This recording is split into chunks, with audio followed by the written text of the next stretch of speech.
Welcome, everybody, to this week's episode of the CD Sport Podcast with me, Kerry Davis. Joining us today, she's from France. She's our first European guest. She's a cyclist, or you like to call it cycle tourism. It's Emilie Poudroux. How are you, Emilie? Hey, how are you? Did I pronounce your name right then? Yeah, it's good. Emilie Thank Poudroux. you. No, listen, Emilie, I asked you to come on the show because I found you on Instagram, and what you did back in, when was it? 2018 or 2017? 2017 and 2018. So it rolled over. Yeah. So Yeah. I found you on Instagram, and you did something so impressive. You actually cycled from Cairo to Cape Town, which is Egypt to South Africa, which is huge. Yeah. It's nearly 14,500 kilometers. For our British viewers, that's just under 9,000 miles through 10 different countries. It's quite amazing, really, what you did. So what gave you that idea to do something like that? Well, I always traveled around the world since I was 19 years old, and I always liked Africa.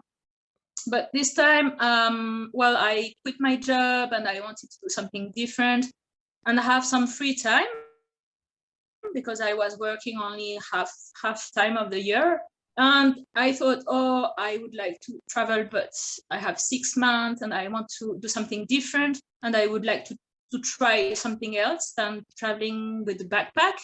And I thought, maybe I should try with a bicycle. It seems very nice and it's a slow pace and it's another way of traveling. It's totally different way of traveling, and I should try maybe. And as I really love Africa, I say, maybe I should start in Cairo and see what happened. Yeah, if I can cross Africa. You love Africa that much, you just decided to cycle the whole length of it. Yeah, exactly.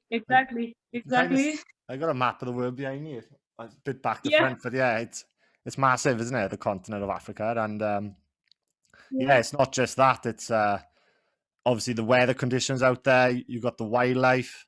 It's crazy. And I forgot to mention at the start, you did it solo as well. You had no one with you. You were unassisted. It was just you, your bike, and your backpack. Is it? I had the panniers and the backpack, but without assistance, without anything. Yeah, just myself and my bags and my bike. Way to go. So talk us through it now. Were you living in France when you planned to? Were you in France before you went to Cairo? No, I was living in Spain. I was working for a Spanish tour agency. I'm actually a tour guide for a Spanish company, so I receive my clients in Africa. I'm based in East Africa, and I was just coming back from Africa, and I had this huge time, and I didn't know actually what to do with. I had like 6 months free, and I thought, let's do some adventure and. So I left from Spain, from Barcelona, where I lived for maybe 15 years. I'm French, but I lived in Spain many years. So I left from Barcelona, and I organized my trip from Barcelona in 2 weeks. So did you take your bike from Spain to Cairo, or did you buy a bike in Egypt? No. I bought a bike in Spain. I trust Spanish bike shop better than Egypt ones. I think we can also find good bicycles in Egypt, but I think they are better in Europe too. You have more brands and more choices too, at least to choose the bicycle, because I didn't have any bicycle. I had to buy it but I bought it in Spain. Yeah, right. So did you, obviously you did your research what bicycle to get, and did you ask people what bike you should get for something so big? And how, when you were asking people, how did you just tell them I need a bike to cycle Africa? How did that come about? No, I didn't. Yeah. Actually, I didn't dare to talk to anybody about that I was about to cross Africa, because I was not sure, actually. It was a crazy dream in my head, but I was not sure actually I would do it. I would be able to do it. So I didn't dare to tell the people, because I thought, they will think I'm crazy, because I never rode a bicycle before. I didn't even train. So how can I say to the people, yeah, I want a bicycle to cross Africa? Yeah. and I'm a woman. And I think in the bike shop sometimes they're also like, yeah, of course, you're a woman, they are kind of machist. Can you say that? Mm. Well, I could feel that they were like a bit. So I just tell, yeah, I'm planning to do long distance bicycle, so I need a strong bicycle, and that's just not explaining all my project. And then I also read some blogs, and I had some friends in the US who are also cycling. So I have a good friend who is cycling the same brand as bicycle as me. So she told me, oh, it's a good bike. And yeah, I read online also a lot of blogs, and yeah, so I could get good advices about good bicycles. Yeah, right. So, right, you got your bike, you get to Cairo.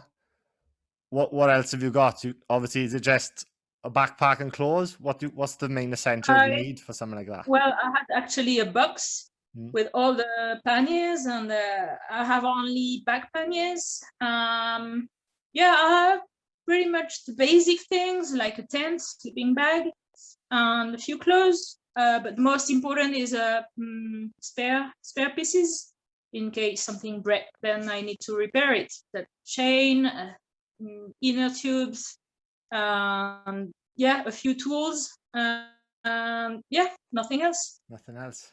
I mean, for Africa, you don't really need very cold. It's not super cold, so you just need a small sleeping bag, and yeah, for myself, just a small tent. So it's pretty light to carry.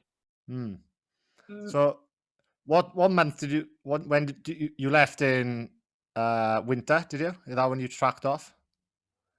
Where? Sorry. Did you? What time of the year did you leave? Was it summer or winter or?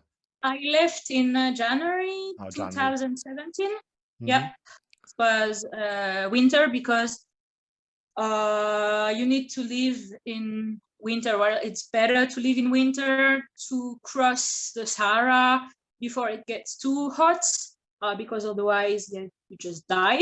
Yeah. And I was going quite slow, so I spent like a month crossing Egypt, and then I arrived in Sudan in February, no, in March and April, and April was already very, very hot. So I think it's a good season to leave. Yeah. And yeah, then I split the trip in two, because I had to work in between. So I actually split the trip in two. I rode from Cairo to Addis Ababa. Then I went to work in East Africa. And then I came back to Addis Ababa and rode my bike to Cape Town. What work did you do in Africa then? Were you a tour guide as well there? Yeah, I'm a tour guide. Yeah. And that's what you did. I was a tour guide. That's what you did when you went to Egypt as well. No. Egypt was just cycling. So when you said you worked in Africa, you went back to Spain, you mean? No, I work as a tour guide, so I work in Africa. I'm based in Tanzania. Right. I just received Spanish clients, but I just stopped my cycling trip 6 months to work. Right, I got you. Yep. Yeah. So, like you say, you mentioned you went to Egypt. So the countries you went through was Egypt, Sudan, Ethiopia, Kenya, Tanzania, Malawi, Zambia, Botswana, Namibia, and obviously finished off in South Africa then. any of those countries, like, were they all very different as you were going through? Could you tell a big difference as you were passing borders and stuff? Yeah, of course, there's big difference, especially between Sudan and Ethiopia, because that's completely two different worlds. And you can really feel it when you cross. As soon as you cross the border, you think, oh, you're in totally different world. So big difference, I think, is between Sudan and Ethiopia, and then from then Ethiopia and Kenya also. There's very big difference. But then I would say the people and the way of thinking is pretty much pretty much the same in Kenya and Tanzania, Malawi, Zambia, for example, and then there's a bit of change in Botswana, Namibia, and South Africa because people are also more educated. There's more people who go to school or study, for example. So there's also a small difference between when you cross the border in Botswana, for example. Was it hard to cross the borders? Do you have many problems with the border control on the bike? No, not at all. No, not at all. On the bicycle, it's very simple. You just cross the border, you get your passport stamp, and sometimes they check your bicycle or your backpack, but no, not really big issues. Like nobody asked for money or no, maybe 20 years ago it happened to me in Africa, but no, I had no issue at all. No problem. No. And Maybe they check more people with a bicycle, with a motorbike or with a car, but with a bicycle, there's no problem. It's like you're walking. we'll go through, It's like yeah. the same. And Yeah. and another thing, like the language barrier, is each of them countries got their own language, or? Yeah, well, each country has its own language, and in many countries in Africa, there's dialects also. There's also many local language. Like in Kenya, they have like 150 different languages. English, but English, yeah, you can speak English in most countries, except maybe in Sudan was maybe the worst because there's no tourism and people don't really learn English at school, for example. But in Sudan, there were people who were very nice. So you didn't really feel the language barrier because the people are very nice and they always give you food, they offer you a bed, and they're very friendly. And sometimes they also just look in the village, the only people who speak English, they will find it just to make the translation. So they're also very nice for that. And then in other countries, they also learn English quite early at school, like in primary school, like in most countries, because they have been colonized mostly by British. In Ethiopia, I had some problems because, yeah, they speak Amharic. Amharic is very difficult to learn, even basic words, and people are a bit proud, so they don't really learn English if they don't need it. And when you are cycling, you don't always go to tourist area where they speak good English. You stop in villages, in remote places. So of course, they speak English in the main areas because they live on tourism, they rely on tourism. But in remote areas, it's more complicated. And it's, in Ethiopia, it was maybe a bit different, and they didn't really try to communicate with you. They were not super friendly to tourists in some area. No, I wrote down on my notes here in is it Zambia? Am I saying that right? Yeah. Zambia or Zambia? Zambia. Zambia. I'm saying that correct, yeah. Yeah. It was a lot of like a lot of beggars and kids were throwing sticks and stones at you and stuff. Was that right? When you were No, this was in Ethiopia. Oh, right. I thought I read Zambia. Sorry, Zambia. Yeah, Ethiopia. Right. Yeah, Yeah. slagging them off.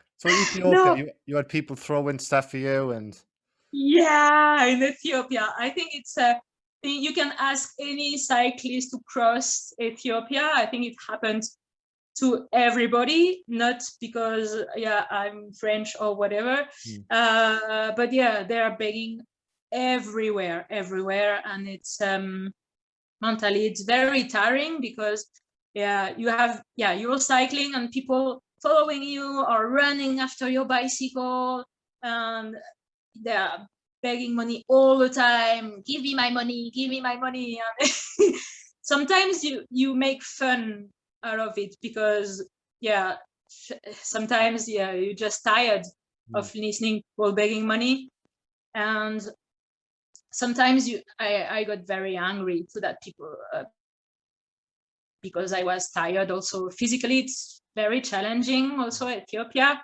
so when you're tired you don't want to hear people following you all the time and throwing you stones.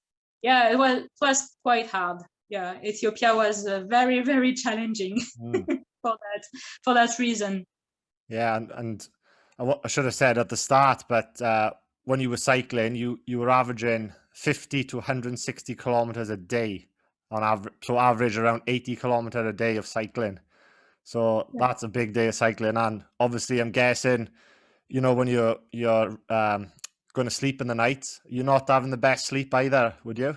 Because you No, constantly got your surroundings around you, and yeah, exactly. And in Ethiopia, it was not safe Hmm.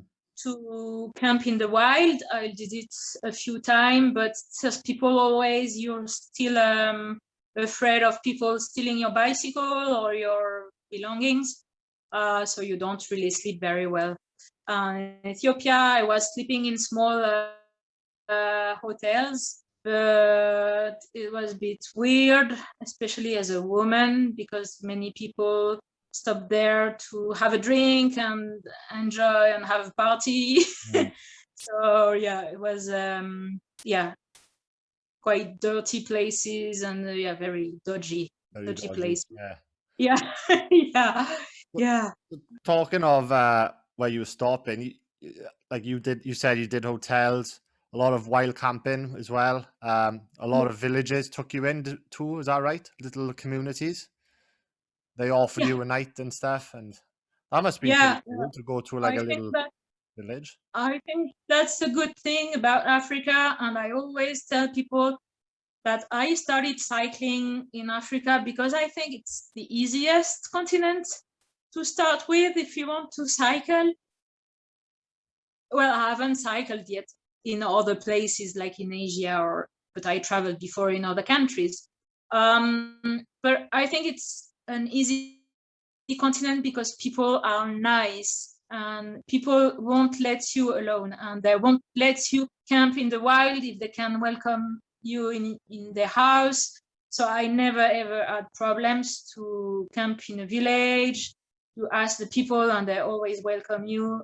Even in Ethiopia, I would say that people were not so nice sometimes, but I also got invited in Ethiopia, and people always welcome you, and that you don't even ask for it. You don't have to ask for it. People see you, you're a girl on a bicycle, and it's not very common. So the people watch you and they say, what is she doing? And they come and they talk, and they just welcome you and to stay overnight. Even if you stop for lunch at midday, they say, oh no, but don't go, stay with us overnight and go tomorrow. So That's great. Yeah. you don't even ask for it because people will welcome you. It's the part of their culture, I think, also. Yeah. Right. And Hmm. yeah, that's really nice. And I saw on your Instagram too, like there's a lot of other cyclists like yourself, maybe not solo, but there's a lot of people go to Africa to cycle, it's called Cairo to Cape Town, the cycle isn't it? So Yeah, I bet you those villages, they see a lot of people like yourself as well, you know?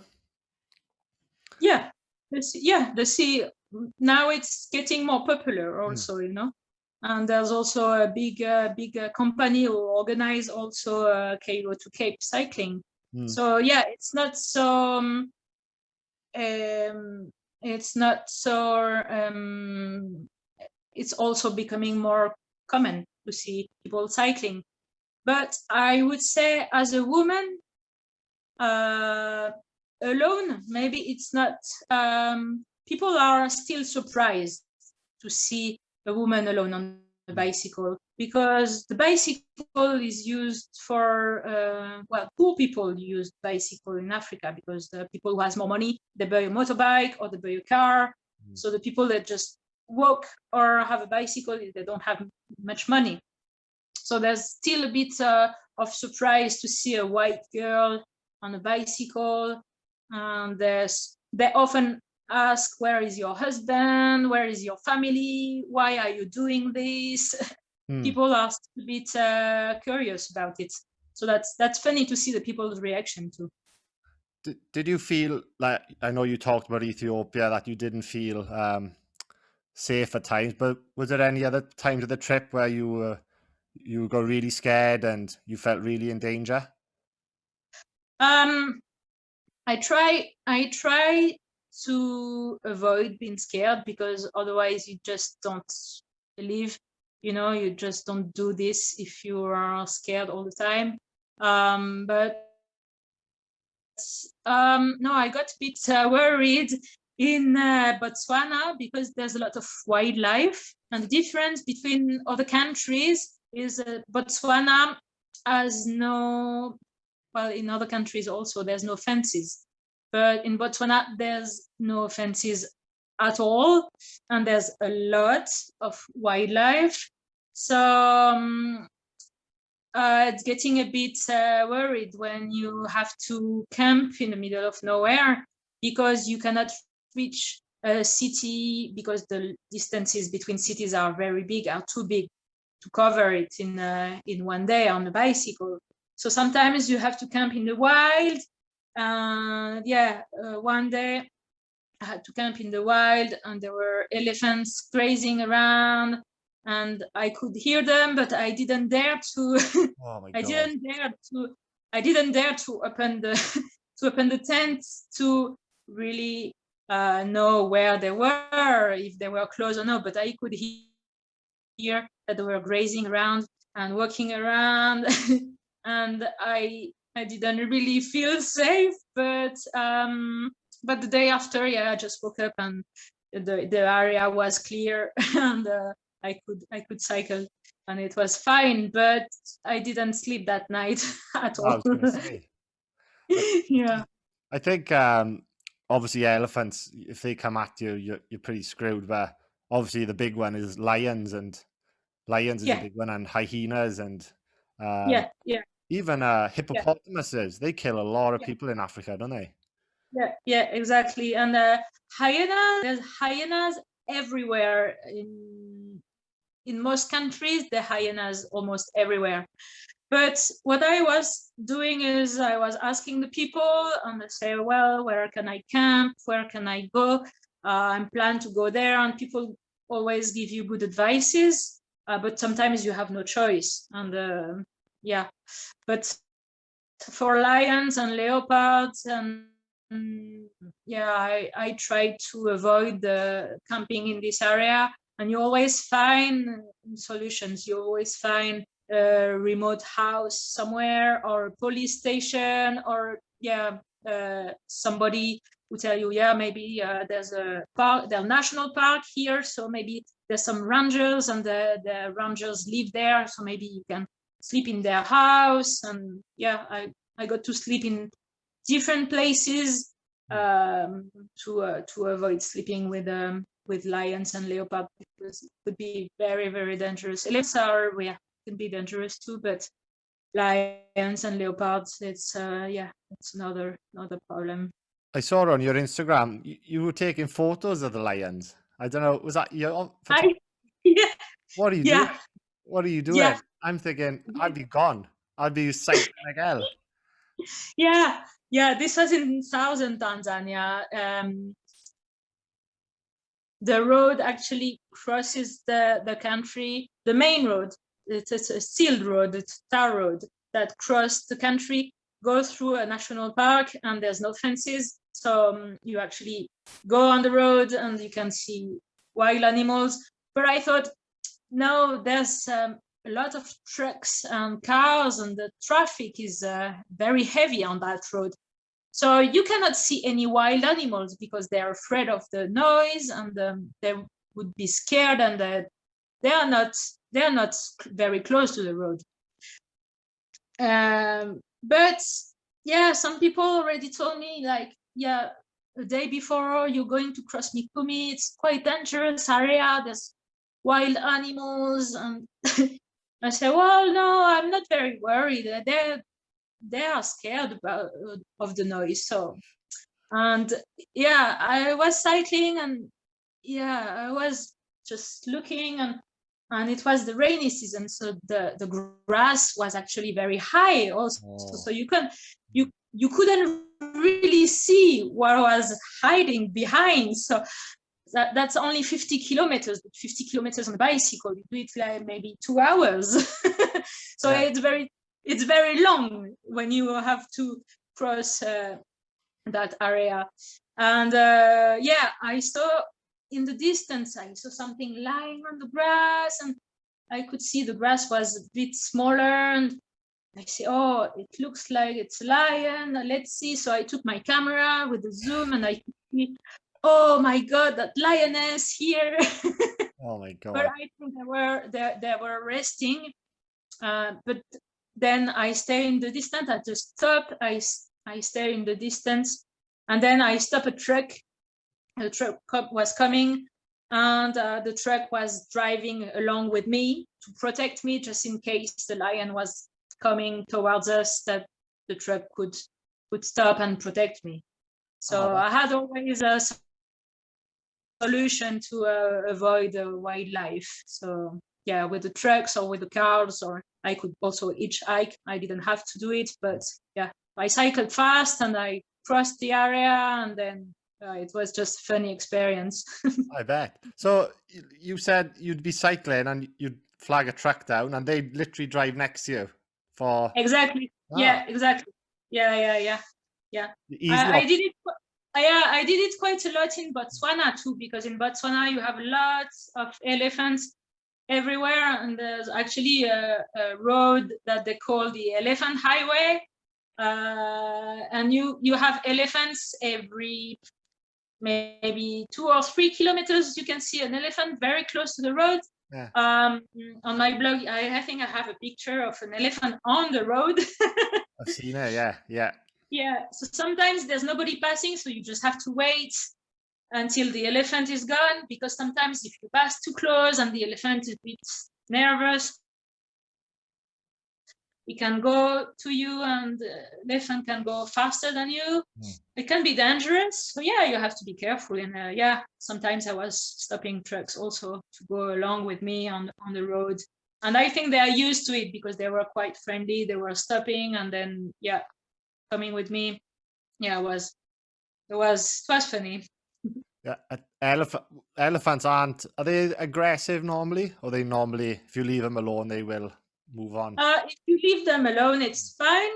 But if they feel that somebody will attack them, if you get too close to them, then they can be dangerous. Elephants are usually not attacking. I don't like to say that wildlife is dangerous, because we are also very dangerous as humans. Yeah, correct. But if they feel that something will happen, or if you get too close, that when the problems happens, it's the thing with wildlife.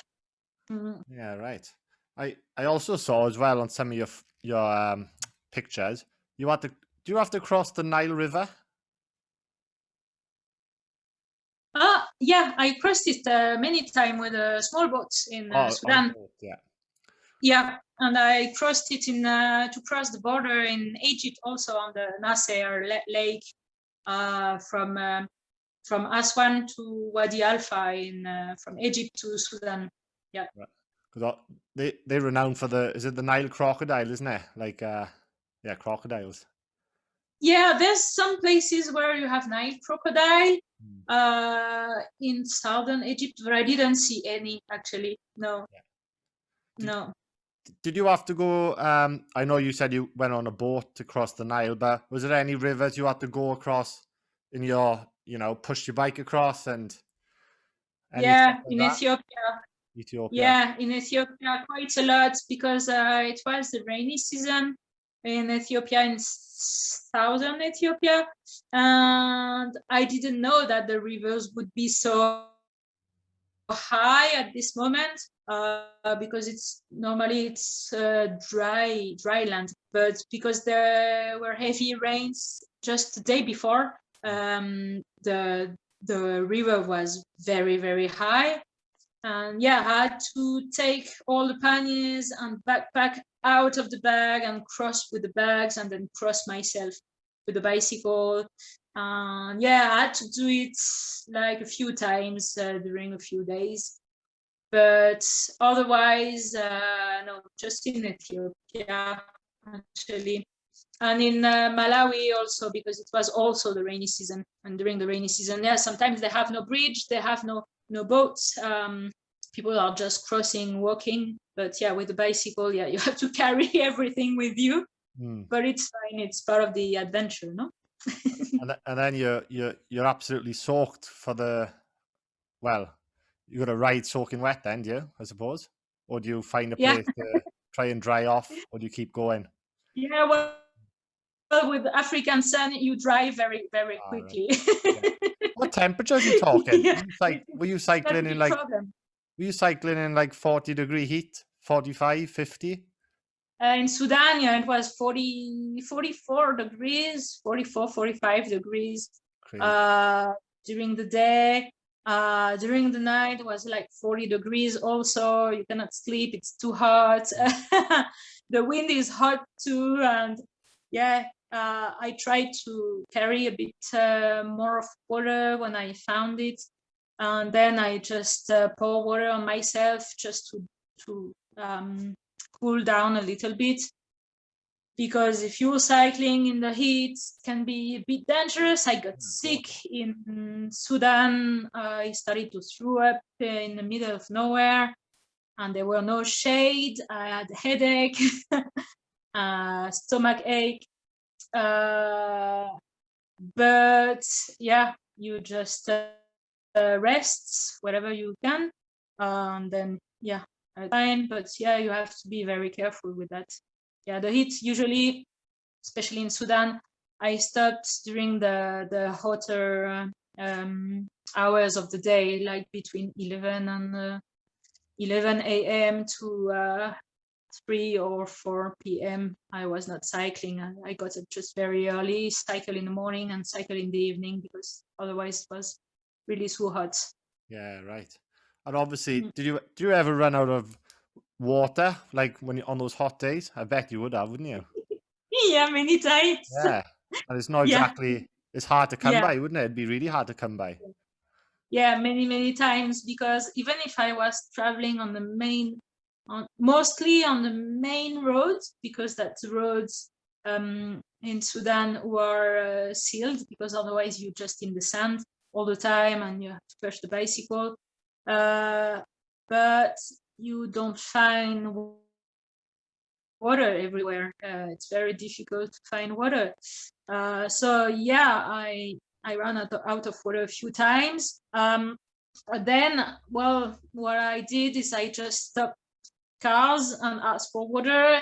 And sometimes people, they have like a jerry can with the water inside, and they just fill your bottles. And that's the way I did a few times, because otherwise you cannot cycle without water.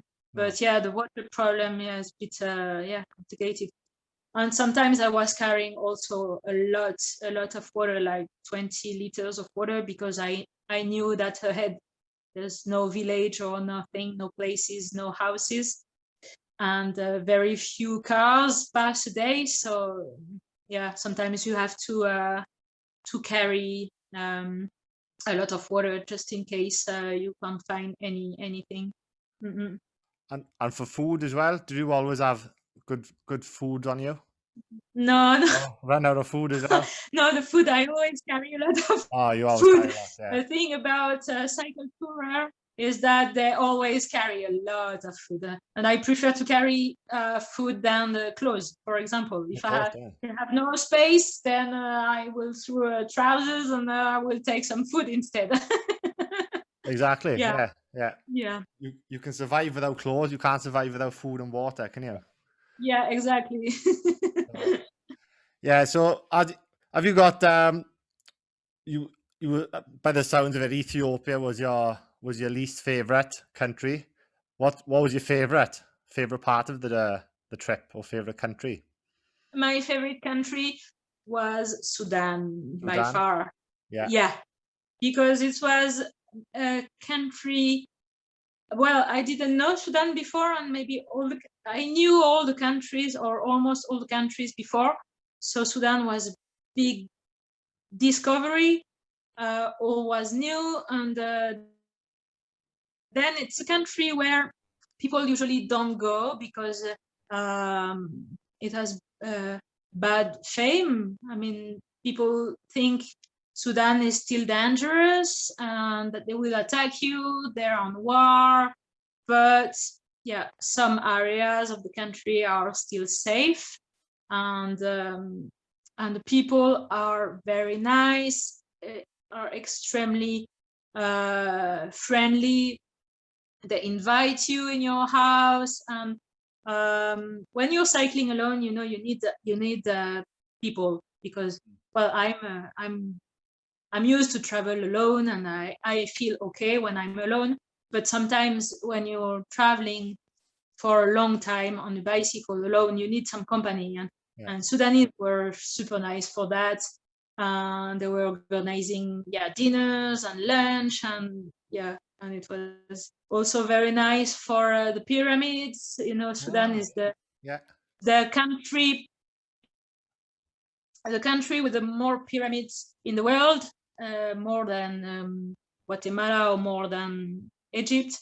And you can see pyramids in the middle of nowhere. You could even take the stones at home because there's nobody around. Yeah, and it's quite amazing. And I even slept in a place with the pyramid views at night. So it was really amazing. Well, I also like old temples and old stones and old pyramids. So I really enjoyed it for that also. Yeah. That's quite interesting. I never knew that. I thought, well, that's what we get taught, don't we? Egypt has the pyramids, but what's the Sudan and what was the other country? Uh, Well, Sudan, well, I don't know, but Sudan is the first country with the more pyramids. ah, But that's what. yeah, the problem is that the people don't know that because Oh, I it's didn't not know that. people. Yeah, it's not a touristy country, and pyramids are also sometimes in bad shape because they don't have money to rebuild them or to protect them, and sometimes they're just buried in the sand, or so it's funny. Yeah, that's right. No, Mm. that's good. So you're doing your big cycle now. Then you get to your last country, South Africa. What was that like to cycle through? Because you hear a lot of stories about South Africa. I hear mixed reviews. One person said it's beautiful, it's really nice. You got to go there. I like my rugby as well, so they were like, go over for the British Lions, go and do this, go and do that. But you hear other people then. I got a few South African friends myself, and they got out of South Africa because they reckon it wasn't safe. Like all South Africans know someone who's been like affected by a mugging or a murder. That's how bad the crime and stuff is out there. So, what was your experience of going through South Africa? um I really love South Africa actually, and I didn't feel unsafe at all. Mm. um but I have to say one thing is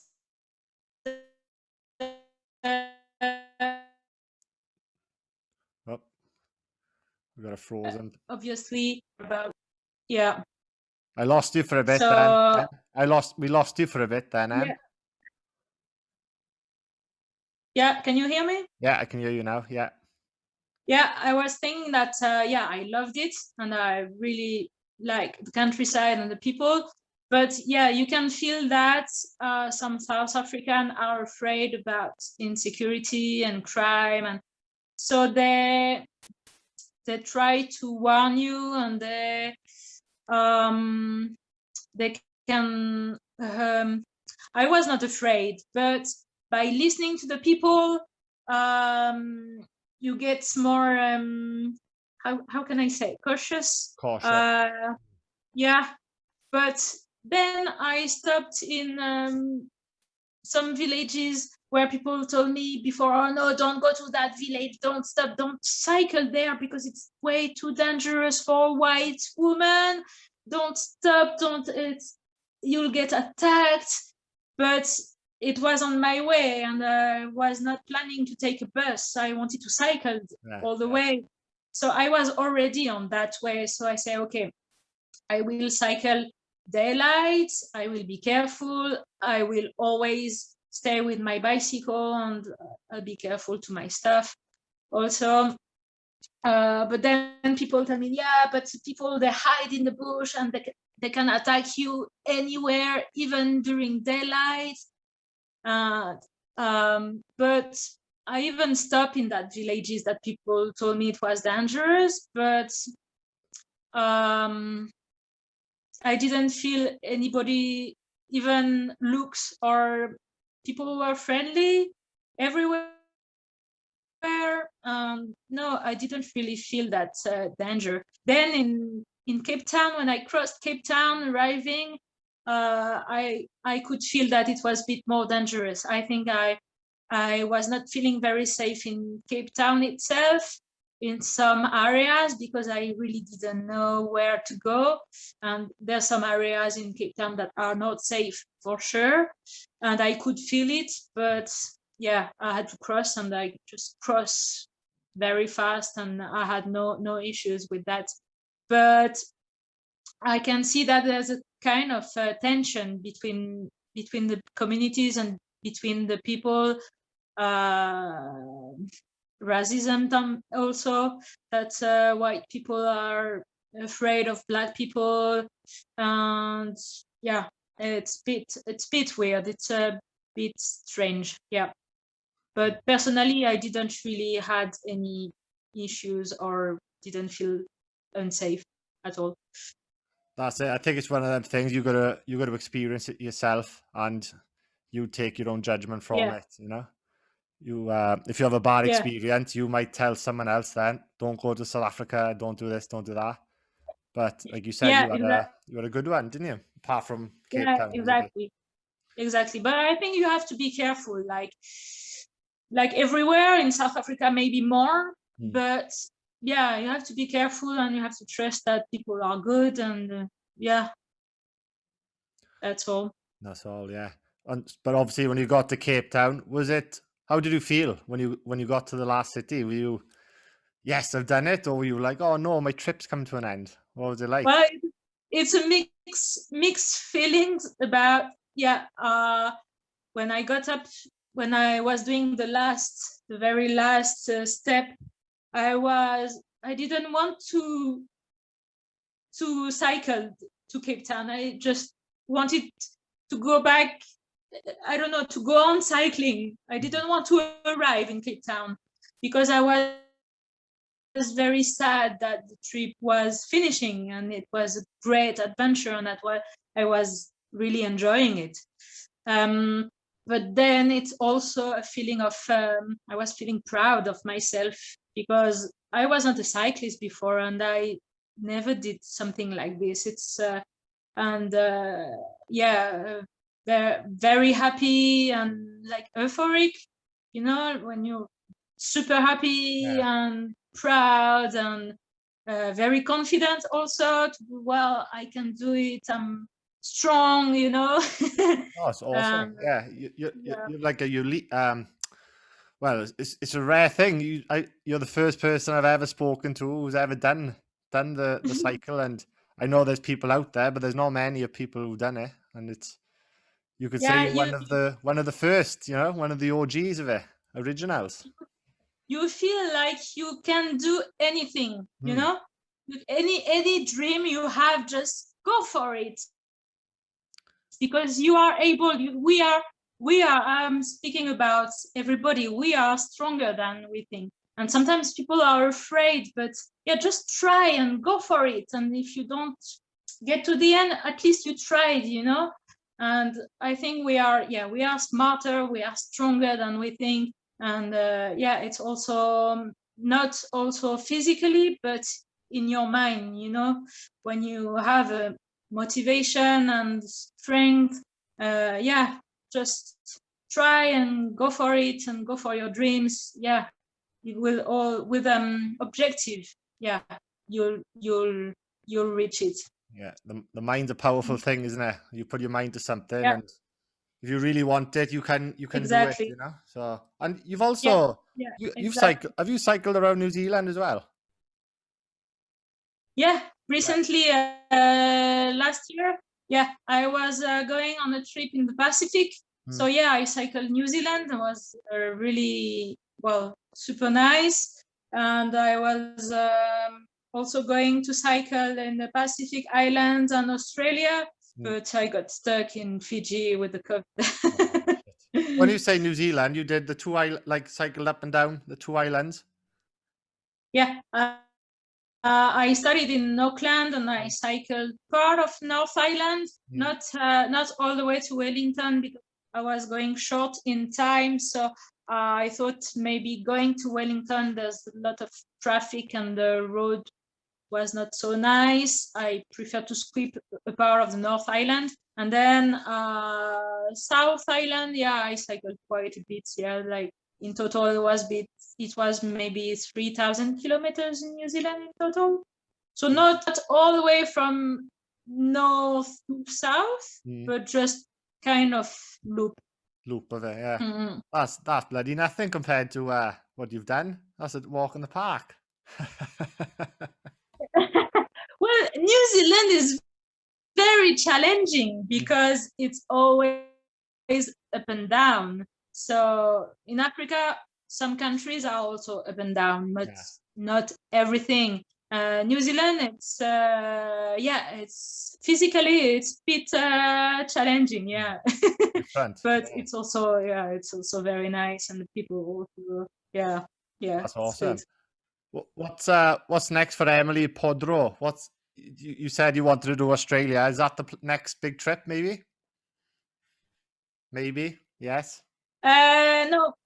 Now I have another thing in my head. It's from Barcelona, which is my based city, to Islamabad in Pakistan, through, European countries, doing a bit of detours, Turkey, and then the Stan countries, the Pamir Highway. I don't know if you heard about it. It's all the Stan country, Tajikistan, Kyrgyzstan, before going in the mountains in Pakistan, because I like to hike also. I do a bit of hiking. So I would like to do some hiking in northern Pakistan, and cycle to Islamabad, or I don't know exactly the final destination, but Pakistan or maybe India or somewhere around there. So that's probably the next adventure.